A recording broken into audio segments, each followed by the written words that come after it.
Welcome to V2T IELTS Listening Forecast. In this test, you will practice a full IELTS listening forecast with audio, subtitle, and answers designed in the Cambridge exam style. The test includes Part 1 to Part 4, just like the real IELTS exam. Get ready, focus carefully, and good luck with your practice.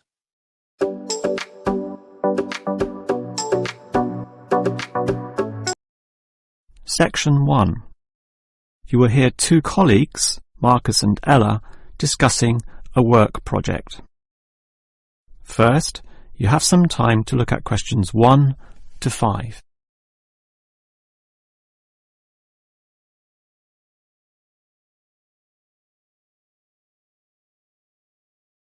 You will see that there is an example that has been done for you.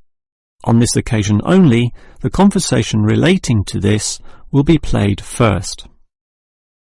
Okay, Ella, as you know, the deadline for this project is the end of the month, so we'd better plan it well. Yes, I've already been thinking along those lines, and I've decided we should divide this project into 3 phases. The pre-phase, then phase 1, and then phase 2, with strict deadlines involved for each one. The woman uses the term pre-phase, so pre-phase has been written in space. Now we shall begin. You should answer the questions as you listen, because you will not hear the recording a second time. Now listen carefully and answer questions 1 to 5. Okay, Ella, as you know, the deadline for this project is the end of the month, so we'd better plan it well. Yes, I've already been thinking along those lines, and I've decided we should divide this project into 3 phases. The pre-phase, then phase 1, and then phase 2, with strict deadlines involved for each one. Given that we have to finish this quickly, that sounds good. Tell me more. The pre-phase is the simplest. We just need to allocate a space or a place to do our planning, and this space will need to be quite big. Sure, and we have to decide on the equipment needed as well.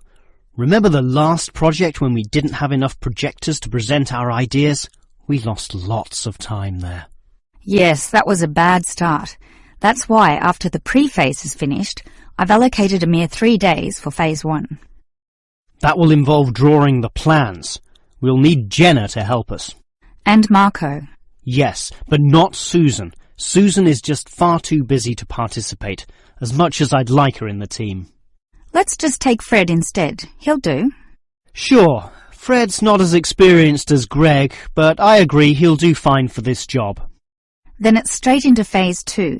Collecting, collating, analysing and preparing the final report. Can we do that in 5 days? I think that's optimistic, which is why I scheduled 6. That's almost a week. Do we have that much time? We do, and with the right people, 6 days should see the job done. Who are the people for this phase? Arthur and Rob, right? No, Arthur's got other things to do, and Rob's on leave, so Mike alone will be the main man on this part. He's done it before, so it should be fine. But he may need some help with the smaller tasks, someone who is good with detail and procedures. Peter's not free at the moment, so I can arrange Leo to chip in some time and advice. Leo's very useful, particularly under pressure. And that's everything sorted. Well done, Ella. This report should certainly be ready in time. Before you hear the rest of the conversation, you have some time to look at questions 6 to 10.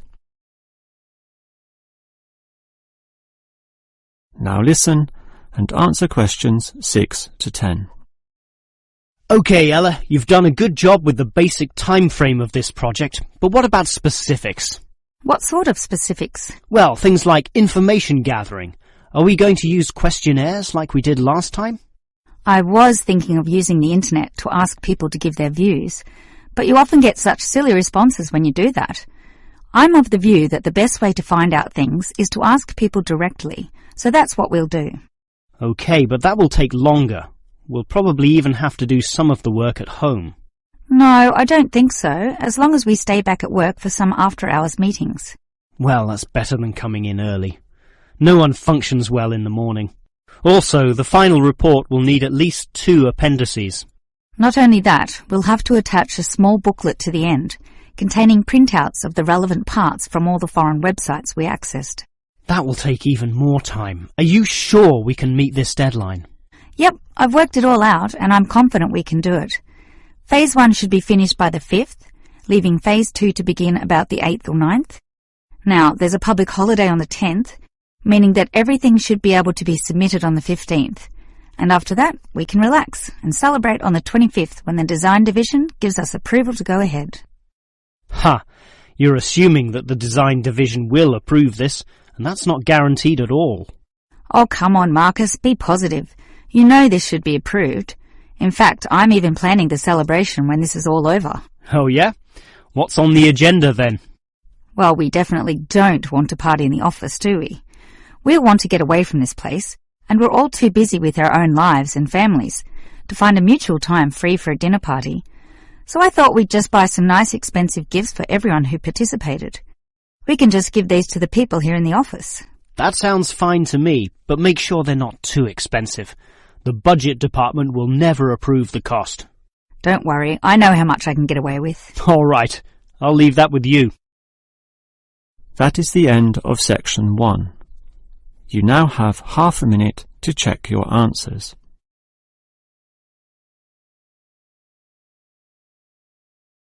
Now turn to section 2.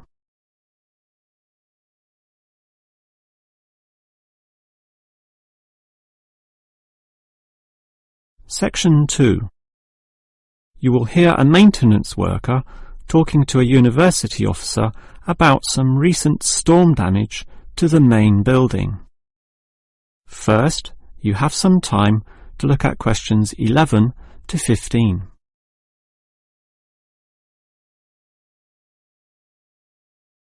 Now listen carefully and answer questions 11 to 15. Hello there. I was asked to tell you about the extent of the damage to the main building caused by the recent storm. Oh, that's right. I take it that most of the damage is just to the main building? It is indeed, since the building is so old. However, luckily, the damage is minor, and all of it can be fixed in one day, given that we have 5 people in our team. What will you be doing first? I understand you start at 8 in the morning. That's right, and we were going to remove the fallen tree, but we've been told there are exams that morning, and I'm sure the sound of those saws and other heavy equipment will disturb all the students. So instead we'll fix that leaky roof. That's a 4-hour job, since it involves substantial repair, not like fixing broken windows, which can be done quite quickly. So you'll fix the broken window after that, from midday? We could do that, but since we'll be working in the ceiling, it's more logical to get rid of those birds' nests there. It's a small job, but will require crawling inside the ceiling cavity, which is not an easy exercise, so that will take about an hour. But this is good, since by that time the exams should be over, and we can address that tree which has been blown over, after our 1-hour lunch break, of course. It will be quite noisy dealing with that, but it will be finished by 3 o'clock. Some of our staff will then leave to fix things on another site. An office nearby needs a new window. But 2 of us, including myself, will remain here to paint over that discoloured patch of wall in your office. Oh, good. It looks so horrible at the moment. Well, we'll certainly make it look good once again. And in the last hour of our working day, we'll fix up that problem with the wiring. Apparently the power doesn't go to one of the classrooms. Probably some water has gotten into the fuse box, so we'll just change a few wires and clean up the moisture, and it should be fine. Before you hear the rest of the talk, you have some time to look at questions 16 to 20.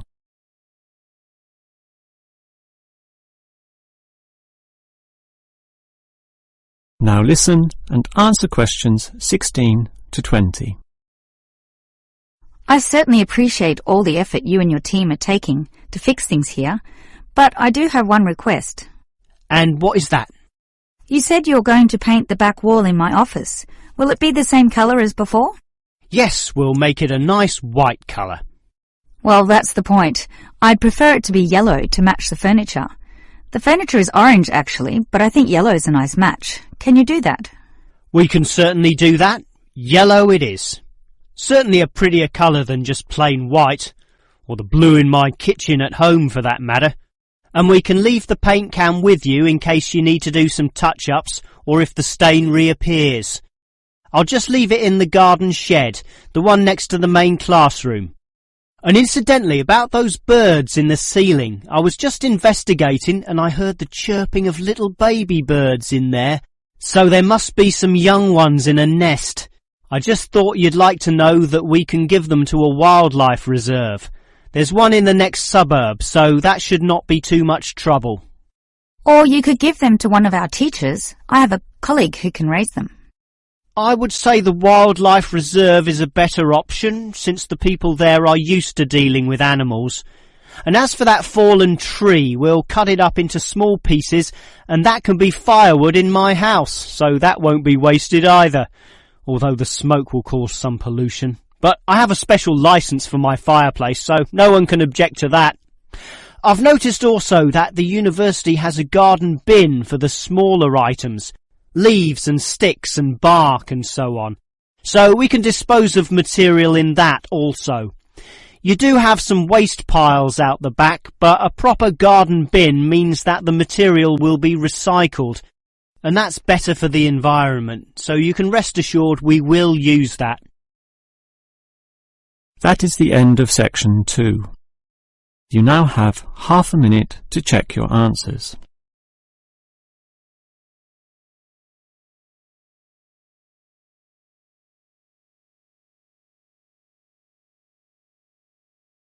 Now turn to section 3.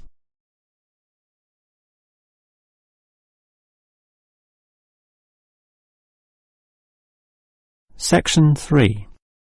You will hear 3 students, Steve, David and Susan, discussing the different courses they attend. First, you have some time to look at questions 21 to 26.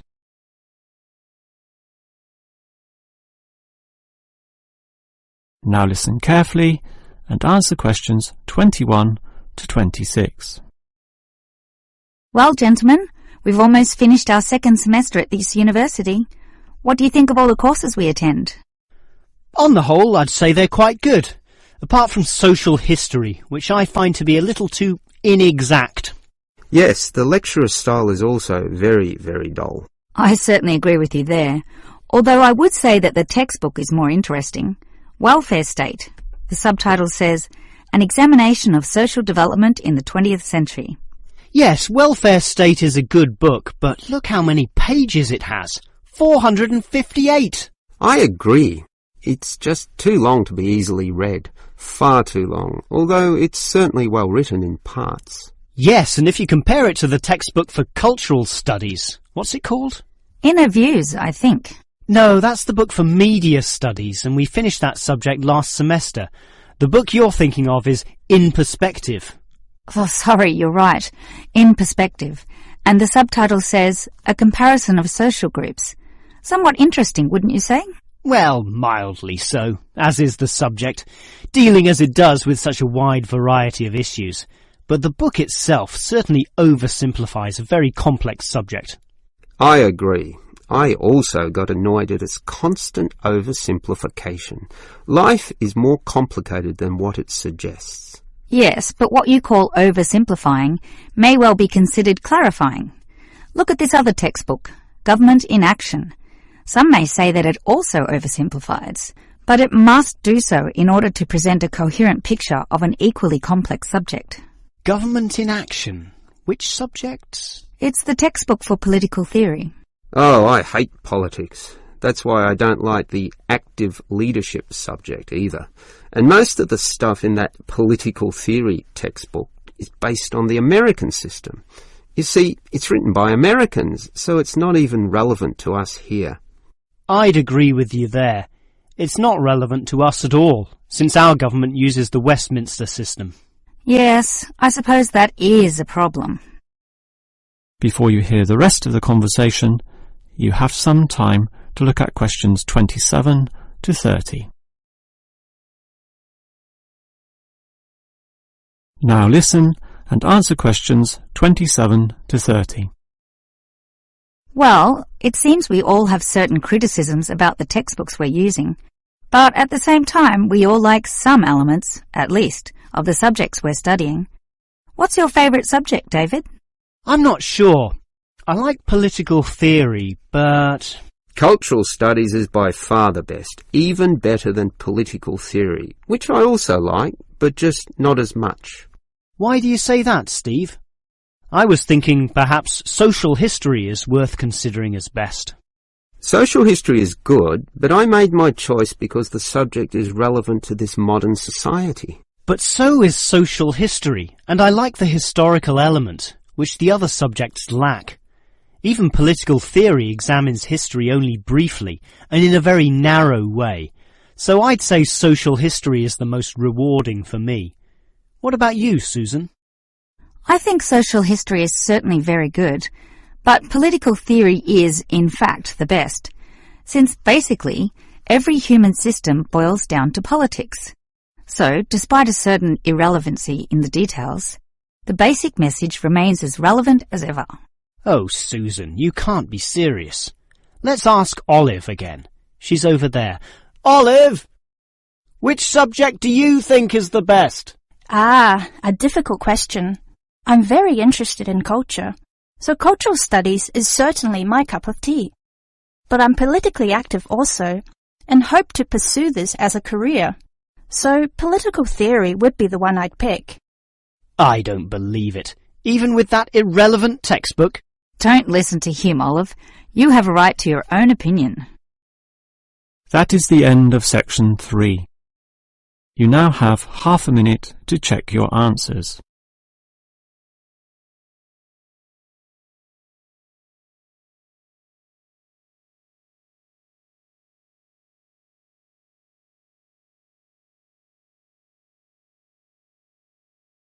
Now turn to section 4.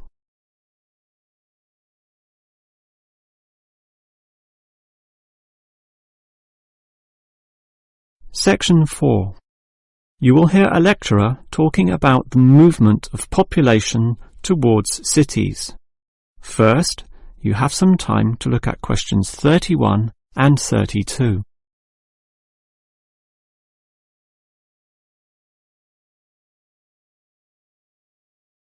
Now listen carefully and answer questions 31 and 32.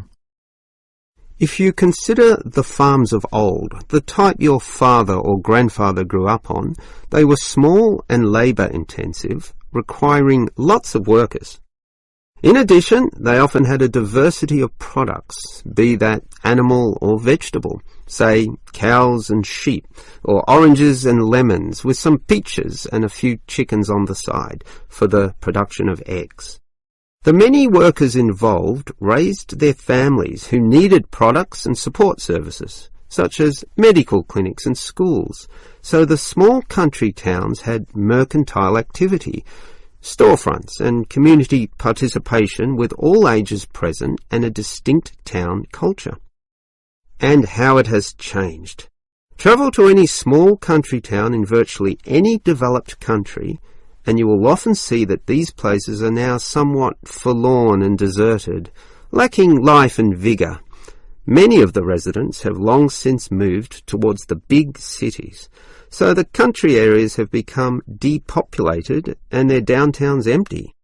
This phenomenon is so predictable and widespread that it even has a name, rural flight or rural exodus, and it has produced some fairly predictable problems. Before you hear the next part of the lecture, you have some time to look at questions 33 to 35.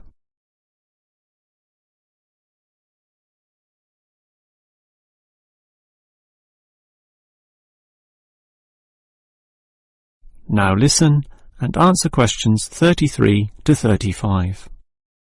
As for the causes of rural exodus, the most obvious is the industrialisation of agriculture. This comes in two aspects, one of them being monocultural farming practices. What this means is that it is now more efficient to have one product and focus on its needs almost exclusively. So, for example, animal husbandry will usually involve a single type of animal, say pigs, but with huge factory farming techniques, or, in other words, the second aspect, economies of scale. This means instead of 200 pigs, there'll be 2,000, tightly fitted into small pens or cages with high-density waste disposal and automatic feeding systems. Yet, despite this huge size, it can all be controlled by just a dozen farm workers pushing the right button. You might not like it, but in a competitive market, the cheaper the overheads, the better, and one can't argue with market economics. It's simply the way of the modern world, and it has changed the face of rural districts, mostly for the worst. Before you hear the rest of the lecture, you have some time to look at questions 36 to 40.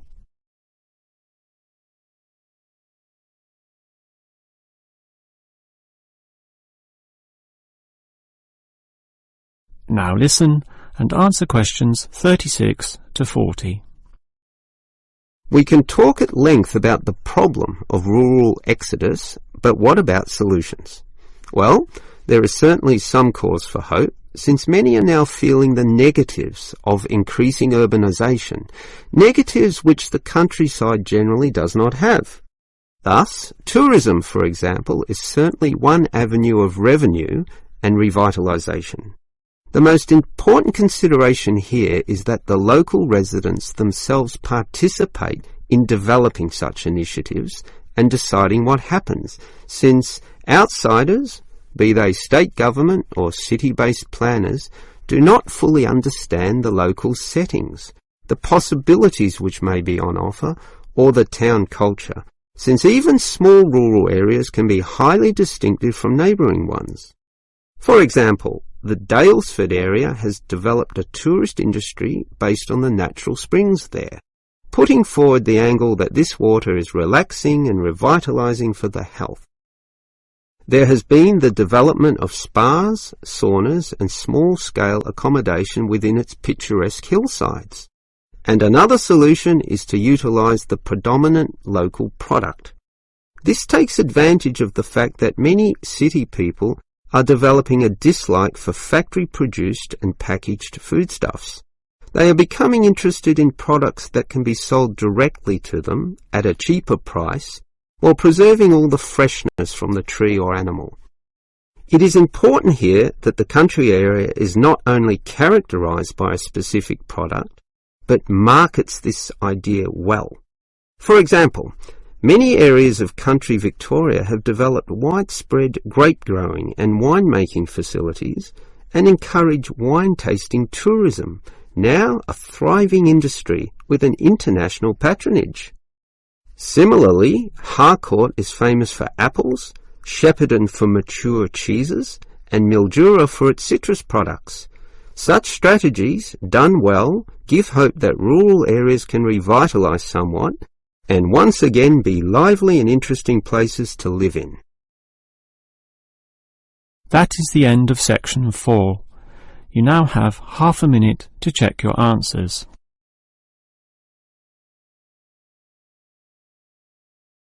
That is the end of the listening test.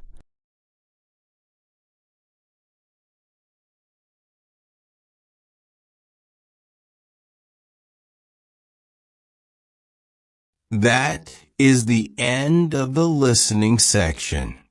You now have 2 minutes to review your answers before the test automatically moves on to the next section. Please take this time to check your answers carefully. Make sure all your responses are recorded in the correct places, and review your spelling, grammar, and formatting. Once the time is up, the system will take you directly to the reading section. Please remain seated and stay focused. The next section will begin shortly.